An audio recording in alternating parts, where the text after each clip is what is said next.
اور سب سے بڑی بات میں بتاؤں آپ کو، سب سے بڑی بات جو سب سے بڑی خیانت انہوں نے کی ہے وہ یہ ہے کہ اس واقعے کو منسوب انہوں نے اعلیٰ حضرت امام احمد رضا فاضل بریلوی رحمہ اللہ کی طرف کیا ہے۔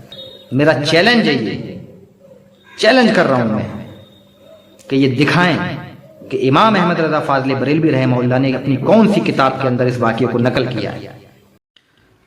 پہلے ان کو سنیے، اس کے بعد پھر ہم اپنی بات آگے بڑھاتے ہیں۔ اب دنیا میں مدد کرتے تو قبر میں کریں گے کہ نہیں کریں گے؟ تو اعلیٰ حضرت نے ایک واقعہ بیان کیا، مجھے یاد آ گیا۔ ایک شخص غوث پاک کا دھوبی تھا، وہ غوث پاک کے کپڑے دھلتا تھا۔ غوث پاک کے کپڑے، کیا اس کا مقدر ہوگا وہ میرے غوث کے کپڑے دھلتا۔ سبحان اللہ۔ جب اس کا انتقال ہوا، انتقال کے بعد قبر میں فرشتے آئے، کچھ اولیاء بھی شریک ہوئے تھے، جنازے میں آنکھیں بند کی، مراقبہ کیا کہ ہوتا کیا، ذرا دیکھے تو صحیح۔ تو جب نکیرین کہتے تھے من رب کا، تیرا رب کون ہے، تو وہ کہتا تھا میں غوث پاک کا دھوبی ہوں۔ سبحان اللہ۔ پوچھتے تھے تیرا رب کون ہے، تو کہتا تھا میں غوث پاک کا دھوبی ہوں۔ کہتے تھے تیرا دین کیا ہے، تو کہتا تھا غوث پاک کا دھوبی۔ سبحان اللہ۔ فرشتوں اس کے لیے جنت کا بستر بچھا دو۔ سبحان اللہ۔ جی تو آپ نے سن لیا، سید امین القادری صاحب بیان کر رہے ہیں کہ شیخ عبد القادر جیلانی رحمہ اللہ کا ایک دھوبی تھا، جب وہ مر گیا اور فرشتے جب قبر میں آئے، منکر نکیر نے ان سے سوال کیا کہ من ربو کا، تیرا رب کون ہے، تو اس نے کہا میں غوث پاک کا دھوبی ہوں۔ دوسرا سوال کیا ما دینوں کا، تیرا دین کیا ہے، تو اس نے کہا میں غوث پاک کا دھوبی ہوں۔ تیسرا سوال کیا ما کنت تقول فی حق ھذا الرجل، اس شخص کے بارے میں کیا کہتا، تو اس نے کہا کہ میں غوث پاک کا دھوبی ہوں۔ تو اس نے یہ جواب دیے۔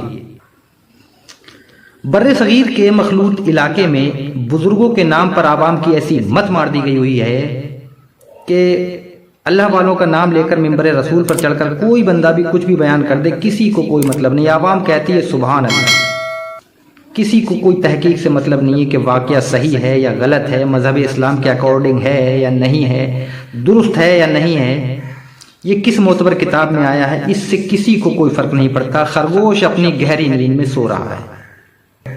حالانکہ ہمارے یہاں مذہب اسلام میں ہمارے محدثین، مفکرین، محققین نے جو اصول طے کیے ہیں، جو ضابطے طے کیے ہیں کسی چیز کو پرکھنے کے، ہم اپنے نبی صلی اللہ تعالی علیہ وسلم کی بات کو ماننے کے لیے بھی پہلے سند دیکھتے ہیں۔ حدثنا قال فلاں، حدثنا قال فلاں، حدثنا قال فلاں، حدثنا قال رسول اللہ صلی اللہ تعالی علیہ وسلم، کہ فلاں نے فلاں سے سنا، فلاں نے فلاں سے سنا، فلاں نے فلاں سے سنا، فلاں نے رسول اللہ صلی اللہ تعالی علیہ وسلم سے سنا۔ یہ پوری سند دیکھنے کے بعد پھر اس سند کے اوپر تحقیق ہوتی ہے، پھر چھان بین ہوتی ہے، پھر جرح ہوتی ہے راویوں کے اوپر کہ اس میں جو راوی ہیں وہ ثقہ ہیں یا نہیں ہیں، کوئی غیر معتبر راوی تو نہیں ہے بیچ میں۔ اسماء الرجال کی کتابیں لکھی گئیں راویوں کی زندگی کے اوپر کہ فلاں راوی کی فلاں راوی سے ملاقات ثابت ہے بھی یا نہیں ہے، یہ مجہول تو نہیں ہے، یہ راوی کا حافظہ کمزور تو نہیں ہے۔ اتنی تحقیق کے بعد پھر اس حدیث پہ حکم لگتا ہے کہ ہاں ھذا حدیث صحیح، کہ ھذا حدیث ضعیف، تب ہم اپنے نبی صلی اللہ تعالی علیہ وسلم کی بات کو مانتے ہیں۔ لیکن بزرگوں کے نام پر کوئی بھی بندہ چڑھ کر کوئی بھی بات کر دیتا ہے، کسی کو کوئی فرق نہیں پڑتا تحقیق سے۔ اب سید امین القادری صاحب جو واقعہ بیان کر رہے ہیں، اس واقعے کے متعلق ہمارے بریلوی علماء کے کیا فتاویات موجود ہے وہ میں آپ کے سامنے پیش کر رہا ہوں۔ حضور فقیہ ملت حضرت مفتی جلال الدین امجدی صاحب اپنی کتاب فتاوی فقیہ ملت کی جلد نمبر 2 صفحہ نمبر 41 پر فرماتے ہیں کہ یہ روایت بے اصل ہے، یہ روایت بے اصل ہے، یہ جو غوث پاک کے دھوبی والا جو واقعے کی جو روایت ہے یہ بے اصل ہے، اس کی کوئی اصل نہیں ہے، اس کا بیان کرنا درست نہیں ہے۔ جس نے اس کو بیان کیا وہ اس سے رجوع کرے اور آئندہ اس کو بیان نہ کرنے کا عہد کرے۔ یہ مفتی جلال الدین امجدی صاحب کا فتویٰ ہے، جلد نمبر 2 صفحہ نمبر 411،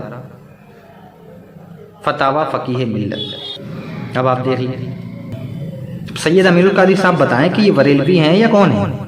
اگر بریلوی ہیں تو یہ بریلویوں کے جو بریلوی اکابرین کے جو فتوے ہیں اس سے ہٹ کر کے بات کیوں لے کے آ رہے ہیں، ایک ایسی جس کی کوئی سند ہی نہیں ہے، جو بے اصل واقعہ ہے۔ اور سب سے بڑی بات میں بتاؤں آپ کو، سب سے بڑی بات جو سب سے بڑی خیانت انہوں نے کی ہے وہ یہ ہے کہ اس واقعے کو منسوب انہوں نے اعلیٰ حضرت امام احمد رضا فاضل بریلوی رحمہ اللہ کی طرف کیا ہے۔ آپ سن لیں ایک بار پھر سے۔ تو اعلیٰ حضرت نے ایک واقعہ بیان کیا تو اعلیٰ حضرت نے ایک واقعہ بیان کیا مجھے یاد آ گیا، تو اعلیٰ حضرت نے ایک واقعہ بیان کیا مجھے یاد آ گیا۔ ایک شخص غوث پاک کا دھوبی تھا، وہ غوث پاک کے کپڑے دھلتا تھا۔ غوث پاک کے کپڑے، کیا اس کا مقدر ہوگا؟ تو میرے غوث یہ کہہ رہے ہیں کہ اعلیٰ حضرت فرماتے ہیں، اعلیٰ حضرت نے لکھا ہے، میرا چیلنج ہے، یہ چیلنج کر رہا ہوں میں کہ یہ دکھائیں کہ امام احمد رضا فاضل بریلوی رحمہ اللہ نے اپنی کون سی کتاب کے اندر اس واقعے کو نقل کیا ہے۔ یہ بہتان ہے اعلیٰ حضرت رحمہ اللہ کی طرف اور جھوٹ منسوب کیا جا رہا ہے۔ میں چیلنج کر رہا ہوں کہ یہ اعلیٰ حضرت امام احمد رضا فاضل بریلوی رحمہ اللہ کی کسی کتاب میں بھی دکھائیں اس واقعے کو کہ اعلیٰ حضرت نے اس واقعے کو نقل کیا ہو۔ بلکہ بریلوی علماء جو ہیں، جو واقعی عالم ہیں، وہ اس واقعے کا رد کرتے ہوئے آئے ہیں۔ تو خدا را گزارش یہ ہے کہ مذہب اسلام ایک سنجیدہ مذہب ہے، پوری تحقیق کے ساتھ کسی واقعے کو بیان کیا جائے۔ عوام سے بھی گزارش ہے کہ جب بھی وہ کبھی بھی کسی کو بھی سنے تو اپنی آنکھ، کان اور عقل کے دروازے کھول کر سنے، یوں ہی آنکھ بند کر کے ہر کسی کے پیچھے مت بھاگ پڑو۔ خراب ہوا ہی معاملہ تب ہے جب آپ علماء کے پیچھے آنکھیں بند کر کے بھاگ پڑے ہیں۔ تحقیق کرو، تفتیش کرو، چھان بین کرو، پرکھو، خود پڑھو۔ خیر، سید امین القادری صاحب کو بھی آپ نے سن لیا اور میں نے اپنی بھی ناقص معلومات آپ کے سامنے رکھ دی۔ اب آپ آگے خود سمجھدار ہیں۔ اللہ تعالیٰ سے دعا ہے کہ اللہ تعالیٰ ہمیں حق سمجھنے، حق کو تسلیم کرنے کی توفیق عطا فرمائے، اور جو جذبات میں میرے منہ سے کوئی غلط بات نکل گئی وہ اللہ ہمارے دلوں سے ہی دور فرما دے۔ اشہد ان لا الہ الا اللہ وحدہ لا شریک لہ واشہد ان محمدا عبدہ ورسولہ۔